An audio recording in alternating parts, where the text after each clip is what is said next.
Good morning or good afternoon, whatever time you guys are listening to us. Welcome back to another edition of the Layman's AI podcast. I am Adam, And my name is Brian. and today we are here. We are recording episode 56 of the Layman's AI. And with regards to today's episode, we thought we would talk about something that we broached the subject a little while ago when we were talking about kids and mental health, but it kind of transferred to a different topic. And that topic is what do parents need to know about AI and their kids? Hmm. So full disclosure, this episode is going to focus mostly for parents with teenagers.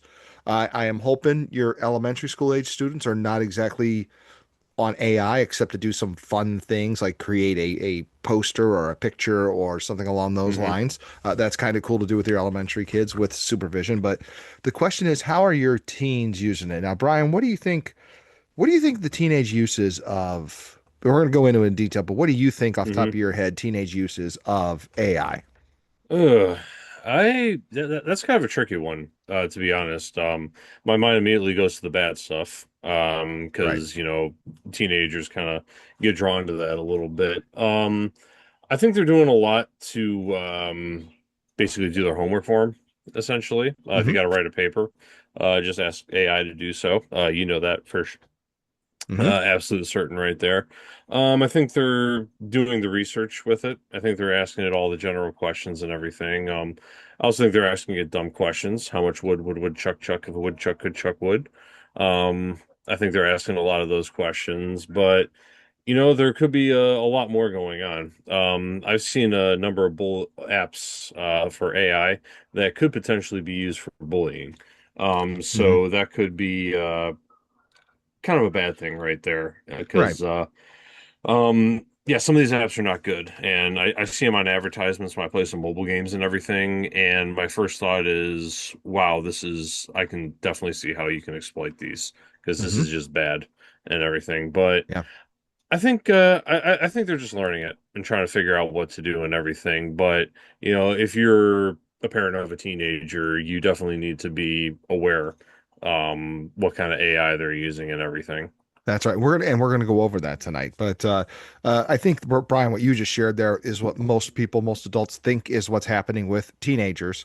And I'm gonna say that I'm gonna read an overview here that we've gathered that basically kind of gives the spoiler alert, but it's also providing us context for tonight as we talk about these things. And there's some good stuff in here. There's some real good Hmm. stuff in here, which is good to know for parents. But listen to this little write up that we were able to come up with. Most teens use AI chatbots for ordinary things like homework help, information lookup, and not as a replacement for friends. So keep Hmm. that in mind. Most teens are not using it for replacement for friends, but a meaningful minority are forming unhealthy attachments, and the platforms themselves have only recently begun building age gates and safety features. Part of the problem here. Hmm. Yeah. Largely in response due to lawsuits and Hmm. regulatory pressure rather than proactive design. Another part of the problem we're going to have to discuss. And Hmm. parental controls exist, but they're limited and rely heavily on a teen's cooperation. You and I both know it's natural for a teen not to want to cooperate sometimes when they want to do something. It's Absolutely. human nature. Yeah. Yeah. Any child, really. Which makes the conversation at home the most important protective factor, which I believe is true. As we talk throughout tonight, talking to your kids about AI is probably the best thing you could do to get started with wanting to know how Hmm. your kid is using AI. So, Yeah, definitely. Yeah, it's kind of interesting. That kind of makes sense. I'm sure the whole thing with not being a replacement for friends, I right. think that's kind of encouraging. But I wouldn't be surprised if some are doing that, to be honest with you. Yeah, we know that's But happening.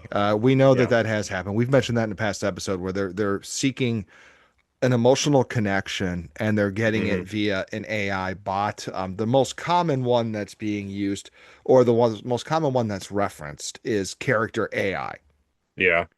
where Yeah, it, that's yeah, kind of a dangerous one. We've gone over that one before, but yeah, yeah, my first thought is like, shouldn't the AI chatbots be putting a guardrail against this when it starts to detect, be like, okay, this person is seeking an honest to God emotional connection. Because we've all messed with chatbots. Oh goodness. I've messed Yes. with them. You've messed with them. I tried to break them. I tried to trick them just to see how far they can go. I ask them, "Who is Mike Jones? Who? Mike Jones? Who?" Hmm, Yeah, I've done that I before. like It that. caught on to it. It caught on to it. But just like little things like that. But if it understands that you're messing with it, like it has done to me before, but I just think there's a way they could build in some sort of safeguard. Be like, okay, you're trying to really connect with a machine on an emotional level, Hmm. and that there has to be some kind of safeguard, especially with vulnerable teenagers. Like you have a teenager that goes through their first love interest breakup and everything. Yeah. And as a teenager, you're very vulnerable at that point. Yeah. We've all been there. We've all like been at those very vulnerable points. And it's at those moments where I fear that they might be looking for that personal connection, essentially. So let's dive into some data since that goes Hmm. into our next topic. I want to just take a look Yes. at this. So I'm going to read you about three data points here as Okay. we go into it. So 2026, national representative study from Florida Atlantic University and the University of Wisconsin. I think it's pronounced Eclair. Hmm. They surveyed almost 3,500 teens for this one. And they found 60% of teens have used AI chatbot at least once or twice, and 11.5% have used one every day or nearly every day. Use at least one or one every day. The Pew Okay. Research Center in February of 26, 1,500 approximately US teens aged 17 to 13 found more than half of teens have used chatbots to search for information, 57%, or get their schoolwork or to get help with their schoolwork. I love how they think it's help for their schoolwork at 54%. Hmm. Yeah. And 47% say they've used them for fun, which makes total sense. We've done that Yeah. as adults. Yeah, that's Exactly. now. This is probably the first thing you think about. But anyway, go ahead. Yeah, it is the first thing I think about is how can I have fun with this? Like, let's, Yeah. I mean, Exactly. yeah, let's get a picture of me, toasting champagne with George Washington celebrating a Cleveland Browns Super Bowl win. We even There you had go. fun with that one episode. We actually made Oh yes. images to celebrate. So Exactly. now, what about emotional use? That's what we're going to go into right now. So one analysis from the Pew Research data found that only about 12% of teens, only 12%, use AI for emotional support and advice, suggesting companionship is a smaller share of the overall use than what the media coverage is implying. So we Hmm. want to be clear about Yeah. that. I still think 12%, you're talking one in 10. So Hmm. standard classroom has about 25 kids. You're talking two and a half to three kids. Yeah. Teenagers are Hmm. could be seeking companionship from an AI chatbot. Yeah, I mean, I think you can, like, as a teacher, you be able to identify, like, if you really, like, know your students, which you should know your students if you're a teacher. I feel like they could identify which of those kids would be using it, Hmm. essentially. So I Yeah. I would hope, they'd say something. It's kind of taboo nowadays, for teachers to connect with kids, but that's a whole nother topic and a whole nother podcast. Oh, it is. It is. Yeah. And this some of this other stuff is pretty interesting. We're talking about right now the attachment and dependency problem that some of these kids, and it is a small subset of teens that have it right now. And if I'm a parent, I'd want to know that this is a possibility. Yeah. I would want to ask my son, are you using character AI? If so, Hmm. would you please show me what you're doing with it? And if they say no, Hmm. I think you got a red flag right there. If Yeah, they definitely. say yes, that's awesome. I mean, and just because they say no doesn't mean you have a bad relationship with your kid or daughter. That's Hmm. they're teenagers. They're all over the place. It Yeah, might be they depending do on what that. time of day you ask them. So, Hmm. but the truth is, if they say no right away, they don't want you to see what they're doing with character AI. I mean, I could go into a tangent about how you're the parent paying for the cell phone, therefore you can see whatever you want to see. But Yeah. instead, throw up a red flag. Okay, what are you doing with it? Keep probing Hmm. questions in a nice way to find out how they're using it. Yeah, I mean that kind of like tells me my kids have tablets that I let them use here and there. Hmm. And everything has to be approved by me before it goes on there. Yes. They have to talk to me about it and everything. And I can also see what apps they have installed. on there and everything. So if you kind of pay attention to what they have installed, then you could be like, okay, you're not using this character AI or what have you, like you don't get to use this, et cetera, et cetera. Now, on the flip side, there's always those sets of parents that don't even pay attention. Right. Tale as old as time, right? It's, I mean, Hmm. it's going to be, in the future, and your kids are probably going to, meet up with these other kids there where their parents don't pay attention to what they do. Um, Nothing you can do about it, really. And they're going to have those apps that you shouldn't have. So that's going to be you can keep them from it as much as possible, but it does kind of encourage me that it's not a massive percentage, like we're all not like robotic or anything. Yeah. And that 10% that you say is looking for companionship, um, I feel like, kids throughout history, that kind of percentage has always looked for companionship outside of traditional, meeting Hmm. friends and everything like that. So this is just today's outlet, whereas another outlet would have been, something else or what have you. So Hmm. it's not as alarming as it sounds like. I know the media can blow things up. And everything to an exaggerated standpoint and everything, but overall, I don't think it's that bad. It's concerning because you have to keep an eye out, just like, I don't know, when haven't you had to keep an eye out on your kids, really?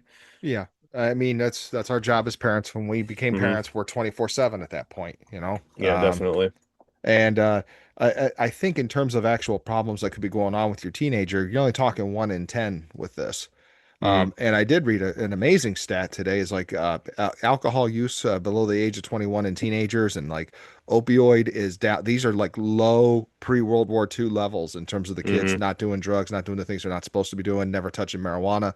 I mean, that's great to hear. I still think this is a lower level, your kid using the things like character AI to Hmm. get that. But part of the problem that I have with this is when we went over how did these places start to change their behavior? It wasn't that Hmm. these AI tools saw, oh no, this isn't good for teens. No, no, no, no, no. They waited till there was an actual lawsuit before they go, oh, now we need to put some safeguards in. And that's a Hmm. problem you and I have been talking about since we started this podcast. Yeah, no, that's it shouldn't take that, to be honest with you. Right. It Like shouldn't be. you should be on top of this, and it shouldn't take, this for the government to start paying attention either. Because I don't even know, are there any like regulations against this? So, Like against things like this? I mean, so I feel like there's some. I think there is, but I think it's minimal. And I think what's happening is the lawsuits are happening in order to say, hey, you violated, Hmm. this right, or this, I'm looking at the character AI and Google settlements right now for the Hmm. answer to the question. But the fact of the matter is, it's so depressing when you have these AI companies telling us, hey, there's going to be so many jobs created after these jobs go away because we're going to need AI, people to do these things for the chatbots and things like that. And we're kind of believing them, but it takes an astronomical event for you to put in a safeguard. Like, Hmm. where Yeah. is the proactive approach here? I feel like Yeah. Anthropic took a big leap this week when they said, "Hey, we got to pull back on this current product. Like, it's Hmm. it's getting a little scary." Well, I Uh, also heard that President's directive also influenced that as well. I have not heard that yet. Yeah, I don't know. Well, Well, I mean, we'll see. But either way, it shouldn't take like a right. lawsuit to put in safeguards. No, it shouldn't take the government to say, hey, do this, even though that's kind of their job at times. I will tell you, Pennsylvania is one of the leading states that's attacking this right now. The governor here, his name is Josh Shapiro. He Hmm. has been a little proactive in this and specifically went after character AI recently.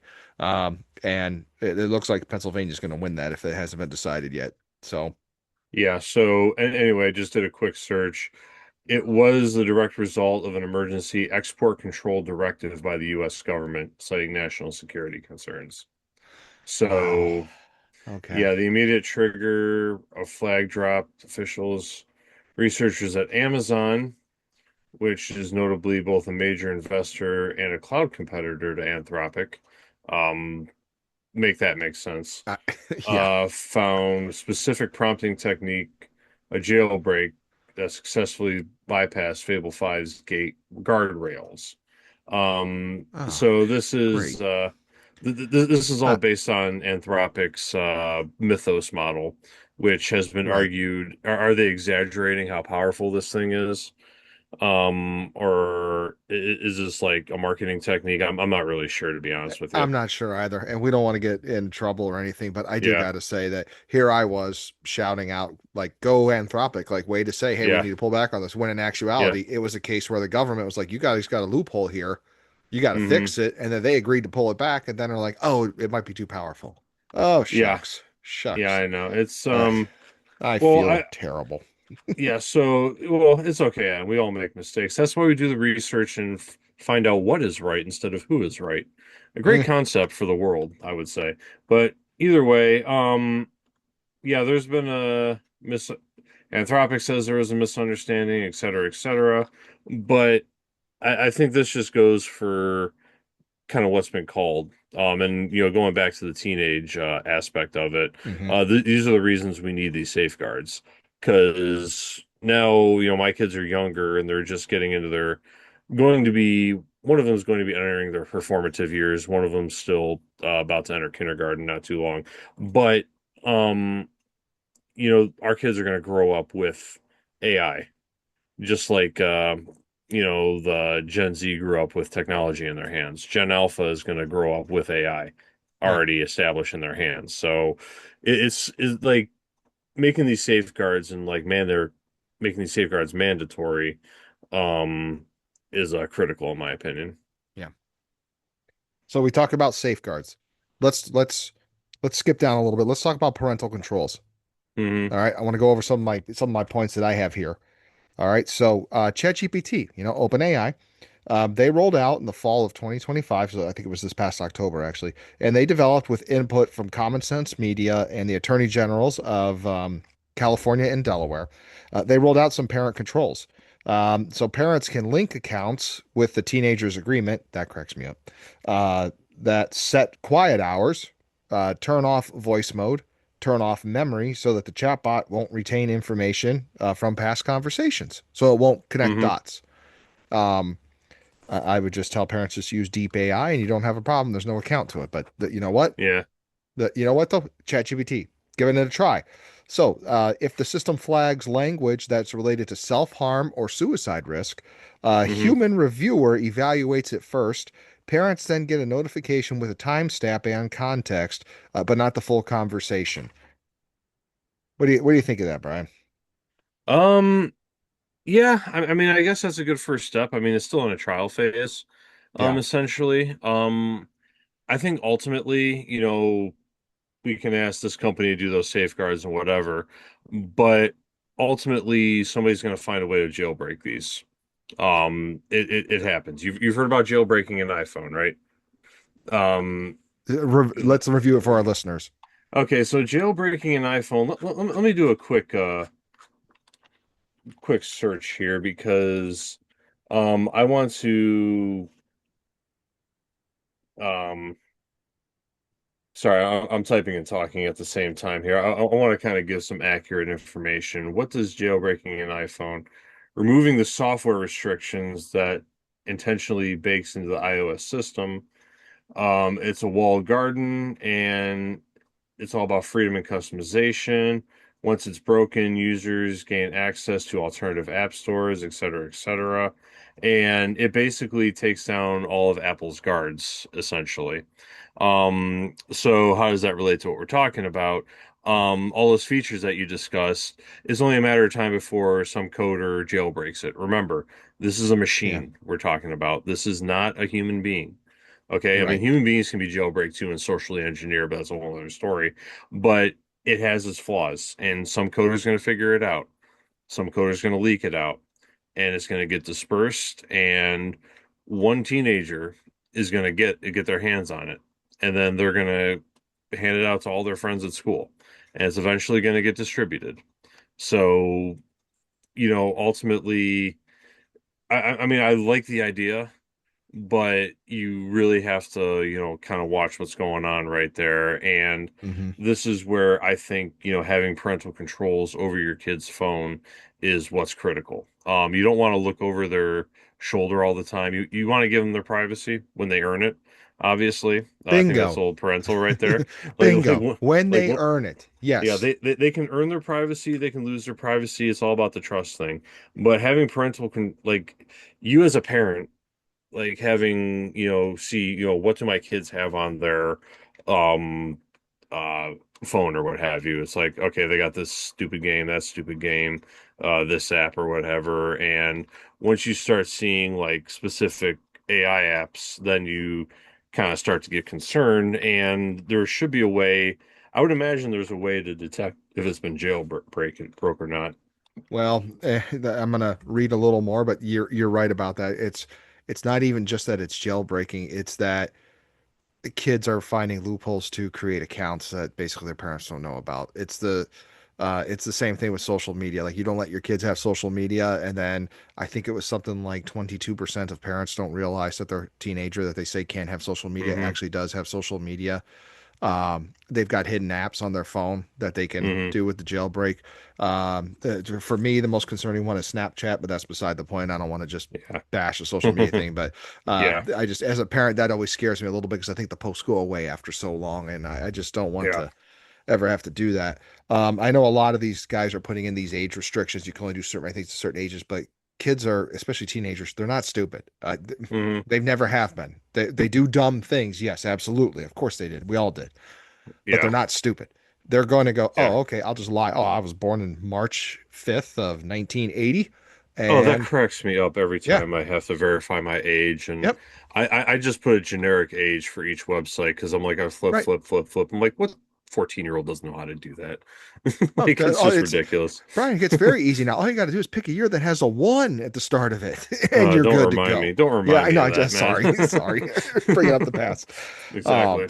but so that kind of stuff is going on. Parents, you do need to know about it. I think a big thing Brian and I are talking about here is when your kids have established trust, and hopefully it's at the age of upper high school where you could say, yeah, if you want to use ChatGPT regularly, go ahead. You've done a good job with it Hmm. so far. You're not seeking companionship with it. You're not using it to do your homework for you, which I will say will destroy your kid's brain faster than you realize. Oh, Um, yeah. but I don't think parents are doing that. Um, but the privacy concerns as a parent, you're always worried about that. But you got to remember, you're the parent. Hmm. The Exactly. privacy comes when you say it comes. Now, if they're Yeah. 26 years old living at your house and they haven't earned the privacy yet, okay, they may need some professional help there. Yeah, Honestly. well, No. that's a therapist podcast right there. Yes, But don't go no, to character AI. No. yeah, definitely. But no, I mean, you have to know what's going on here, and you want to make sure they have the right things and all that. And I did look. There is a way that you can detect a jailbroken iPhone. So there might be a way to sort of detect if that's happening or not. I kind of liken that to marking a liquor bottle. You kind of write that little mark on there just to see if anybody's drinking any. Interesting. But yeah, it's kind of something like that. But just you have to like figure this out. You have to know what's going on. Yeah. And unfortunately, well, I would say a lot of teenagers right now, what they have Gen X parents typically, millennial parents, I mean, and millennial.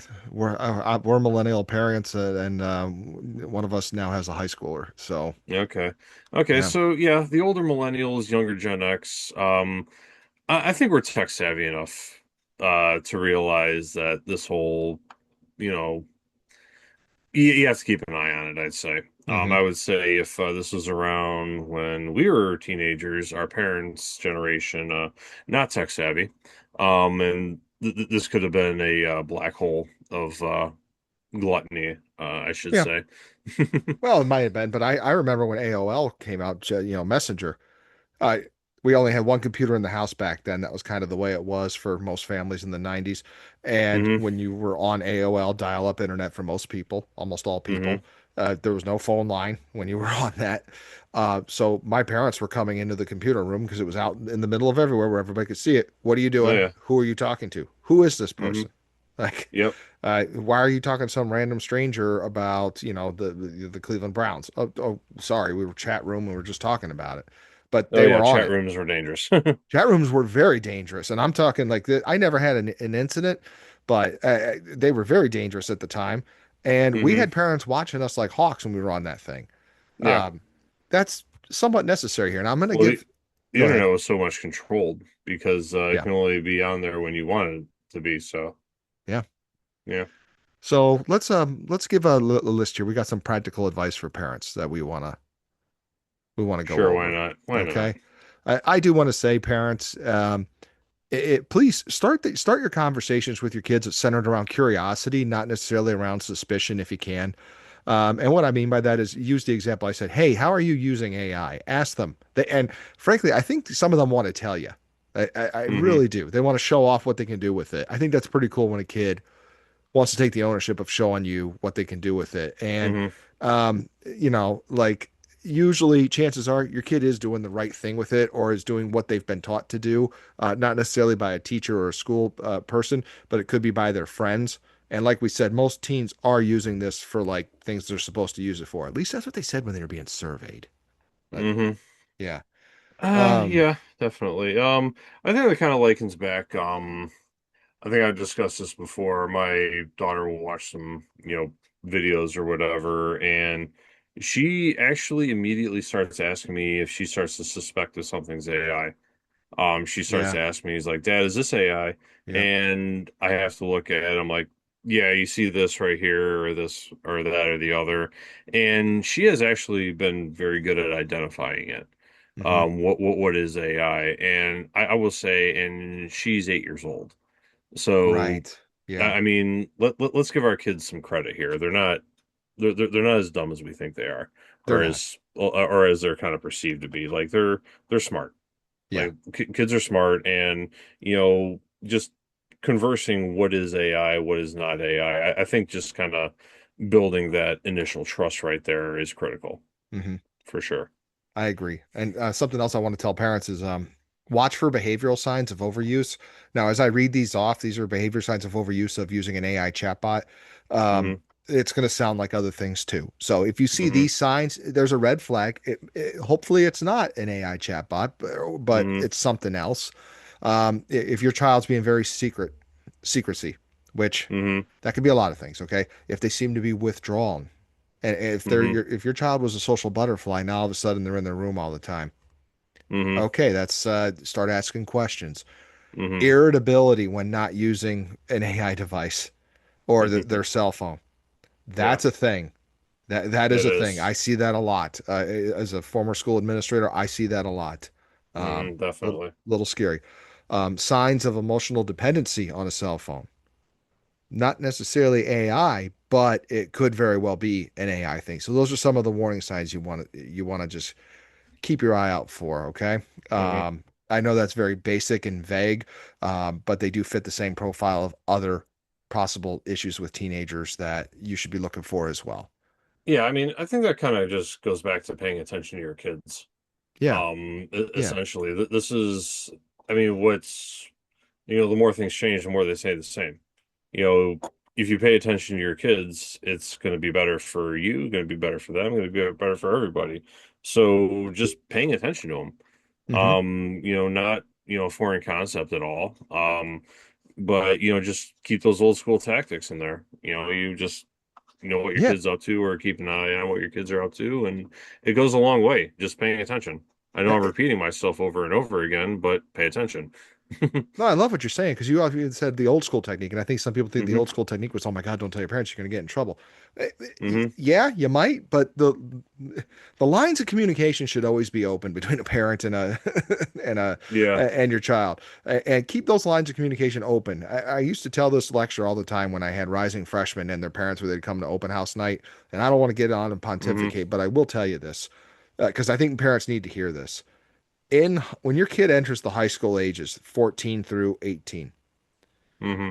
your kids need you more during that time of their life than any other time, but they don't need you as often. Hmm. The big decisions are coming. What do I want to do with my life after high school?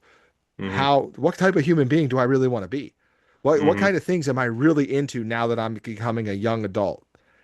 They need help, they need assistance, but they don't need you all the time. And what I mean by that is don't be packing their lunches. Like they need to do some things on their own. That's okay. They need you less. But with that being said, they need you the most. They just don't need you as often. AI and parents could be one of those things. Just keep the lines of communication open. There is nothing Hmm. wrong with asking, how are you guys using AI? What'd you guys do in school with AI? Hey, that's a really cool PowerPoint. Did you use AI to help you with that? Like, inquire. The Yeah, kids will talk to you. If you're yeah, genuinely interested, they'll talk to you. yeah, definitely. I mean, it might take a little bit to get it out of them. They might be Yeah. a little moody, as we all are. But I mean, yeah, just like open lines of communication. That's all it is, Yeah. really, because that's sort of, how everything works. That's, and like I said, that's old school. That's, been around since the beginning of parenting. Communicate with Hmm. your kids. It nothing different than before. I mean, it's just a new hurdle that, you know, kids have to face and parents have to navigate, as well. And when we were growing up, we had, what was it, cable TV. That was an Yeah. that was the big hurdle, when we were growing up. Right. And now it's something that our parents didn't grow up with. My father-in-law famously tells me he had three channels, and at Were a they certain th time. were they 3, 5, and 8? That seems to be the So three channels for yes, everybody. yes, something like that. But also saying that at a certain time at night, they stopped Oh, that's right. because Yeah. there was no more content, and that's like, Right. that was a different hurdle back then. And then there's like the Great Depression, they had to handle that hurdle.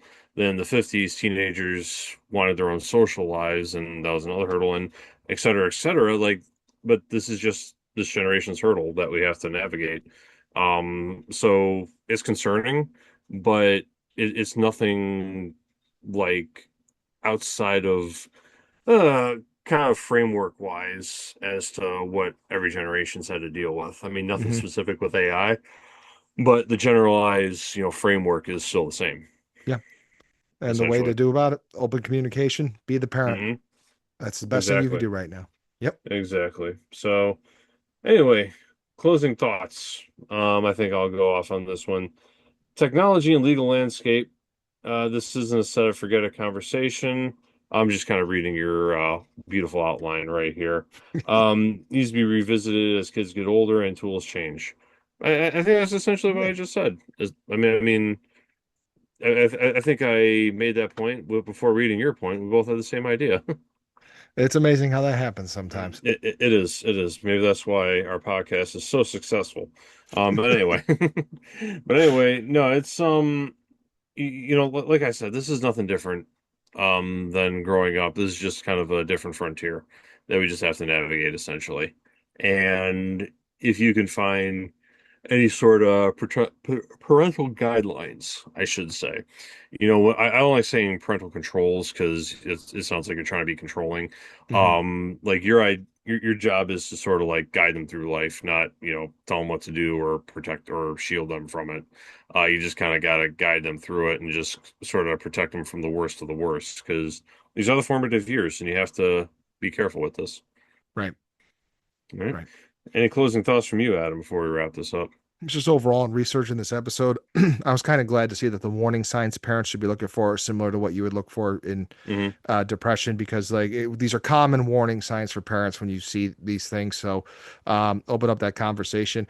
And I was very happy to hear that the research, though I suspect kids don't always tell the truth on surveys, but still, this problem is still not as big as what I originally thought it was with kids Hmm. seeking companionship through AI devices. So um, I overall, I was pretty satisfied with the kids' behavior, and I do think there's things some parents need to know that this is a possibility that your kid's doing this. So that's it. Yeah. That's my final thoughts for the episode.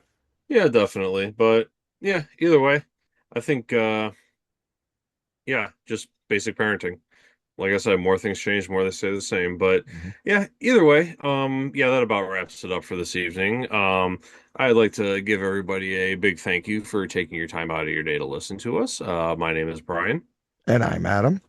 and you have been listening to the Layman's AI, and we will see you next time.